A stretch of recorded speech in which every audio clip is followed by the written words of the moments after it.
Hola a todos, ¿cómo están? En esta segunda parte nos adentraremos en los arreglos y específicamente en los arreglos unidimensionales o vectores. Más adelante veremos los arreglos bidimensionales o matrices.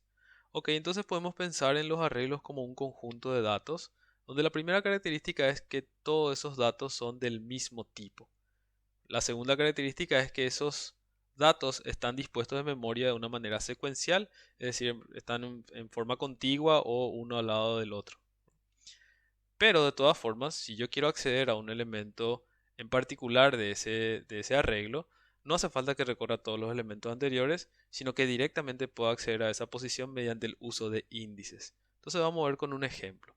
Vamos a suponer que tenemos un vector que se llama nota, que contiene la nota de una clase de n alumnos.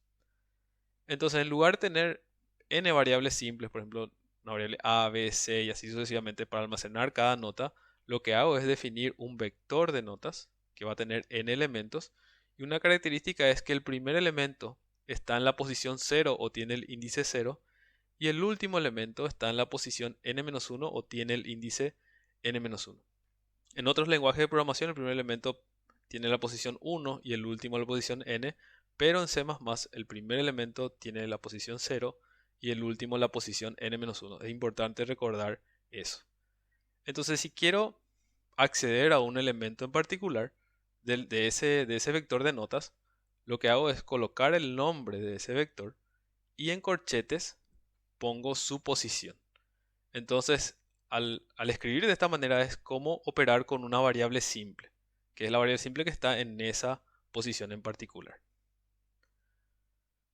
Entonces, si yo coloco el nombre del vector y entre corchetes su posición, entonces ya puedo utilizarlo en cualquier expresión.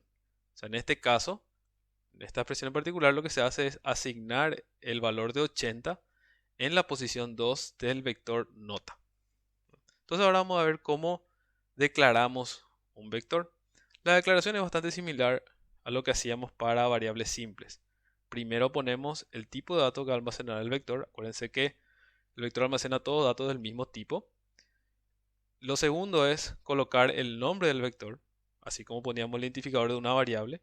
Y sigue las mismas reglas que usábamos anteriormente para nombrar variables. Entonces ponemos el tipo de dato, el nombre del vector y entre corchetes su tamaño máximo, o sea, cuál va a ser la cantidad de elementos que almacena el vector. Acuérdense que los arreglos son estructuras de datos estáticas, entonces tenemos que indicar su tamaño máximo de antemano. Ok, ahora un punto importante a tener en cuenta es que aquí dentro del tamaño, o sea, para indicar el tamaño máximo de un vector, puedo colocar una constante. Puedo decir, va a tener 100 elementos o 1000 elementos o 2 elementos, pero puedo también asignarle el valor de una variable. Entonces es ahí justamente una de sus utilidades principales, que por ejemplo para el caso de que habíamos mencionado para ordenar n elementos, podemos pedirle al usuario que cargue primero el valor de n y con eso definir el tamaño del vector. Solamente que hay que tener cuidado de que justamente esa variable tenga un valor asignado previamente, porque acuérdense que ustedes al definir una variable o declarar una variable simple, su valor es indefinido. Entonces hay que asegurarse de que se haya cargado algún valor antes de usarlo para declarar un vector. Entonces, si es que nosotros ya sabemos de antemano qué elementos va a tener ese vector, entonces podemos, así como inicializábamos una variable simple al declararla, podemos también ya determinar cuáles van a ser los elementos del vector al declararlo. Entonces aquí estamos declarando un vector que se llama A, que va a contener datos de tipo entero y tiene 5 elementos. Entonces ya al lado podemos colocar entre llaves sus elementos separados por coma. Entonces va a tener un elemento 1, 2, 3, 4, 5 en las posiciones respectivas. Ok, entonces vamos a verlo con ya escribiendo en código. Tenemos este ejemplo. E inclusive, si es que ya justamente estamos colocando qué valores va a tener, inclusive podemos obviar esta parte y no nos dará un error al compilarlo. ¿Verdad? ¿Por qué? Porque el compilador va a interpretar de que justamente necesita 5 espacios para almacenar todos los elementos en el vector. Ahora, lo que no se puede hacer es lo siguiente. Vamos a suponer que defino o declaro un vector de 5 elementos y abajo le hago esta asignación. En otros lenguajes sí se podría hacer esto, pero en C++ no se puede. O sea, no vamos a andar en detalles. Vamos a hablar cuando estudiemos sobre punteros, pero por lo pronto esto no podemos hacer. O sea, en una línea declarar el vector y después hacer una asignación y decir que los elementos van a ser estos, ¿verdad? O sea, de hecho me dice que hay un error. Entonces sí, o sea, a diferencia de las variables simples, y aquí sí hay una diferencia, la asignación se puede hacer, al menos de esta manera, se puede hacer únicamente al momento de declarar el vector. Por otro lado, si es que yo defino un vector y no digo el tamaño, también me va a dar un error, porque justamente acá dice que el tamaño de B no se conoce. Acuérdense otra vez, los arreglos son estructuras de datos estáticas, por lo tanto necesitamos especificar su tamaño máximo. Entonces, esto dará un error. Y otro punto interesante a mencionar es el siguiente.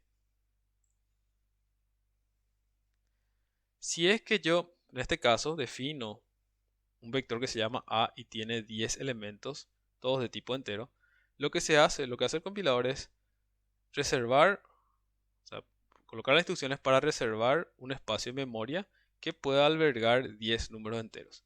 Como les dije, o sea, los elementos están posicionados uno al lado de otro de manera secuencial. Entonces, en memoria, digamos, este es un esquema. Ahora, si ustedes, por ejemplo, por alguna razón, quieren asignar en la posición 12 del vector un valor de 8, eso no le va a dar un error en tiempo de compilación. O sea, va a intentar hacer esa operación de todas formas. También no vamos a ahondar el por qué va a hacer. Eso lo vamos a ver en punteros. Pero por lo pronto el compilador no les va a indicar un error. En otros lenguajes le va a decir, estás intentando escribir o sobrepasaste el tamaño máximo del vector. Pero en el caso de C++ no va a dar un aviso. ¿Y por qué esto es importante? Porque justamente, como en un vector de n elementos empezamos la posición 0 y vamos hasta n-1, es algo muy común tratar de hacer una operación en la posición n del vector. Entonces, eso es. Pero el punto es que el compilador no nos va a avisar de un error y probablemente ni siquiera tengamos un error en tiempo de ejecución, pero puede darse el caso de que intentemos escribir, o sea, porque solamente reservamos este espacio, que intentemos escribir en el espacio asignado a otra cosa. Y eso inclusive puede ser algo sensible porque justo puede ser algo del sistema operativo, entonces nuestro programa se puede colgar. Entonces, algo importante tener en cuenta de parte del programador que no nos va a avisar este tipo de cuestiones. Entonces, vamos a probar, de hecho, con un ejemplo. Entonces, hasta aquí compila, no hay ningún error. Y acá voy a poner A en la posición 100 inclusive. Y le voy a asignar un 30. Entonces, compilamos y tampoco señala ningún error. O sea, va a intentar inclusive hacer esta operación y puede ser que funcione. Entonces, hay que tener cuidado con ese punto. Ok, hasta aquí vimos las características generales de los arreglos. Luego vimos cómo declarar un vector en C++, cuál es su posición de inicio, cuál es su posición de fin, cómo acceder a un elemento particular y algunas observaciones generales en cuanto al manejo de vectores. En el siguiente video ya veremos cómo cargar los elementos de un vector, o sea, a través de valores introducidos por teclado, y cómo visualizar los elementos de un vector en pantalla. Espero que les sirva este video, nos vemos en el siguiente.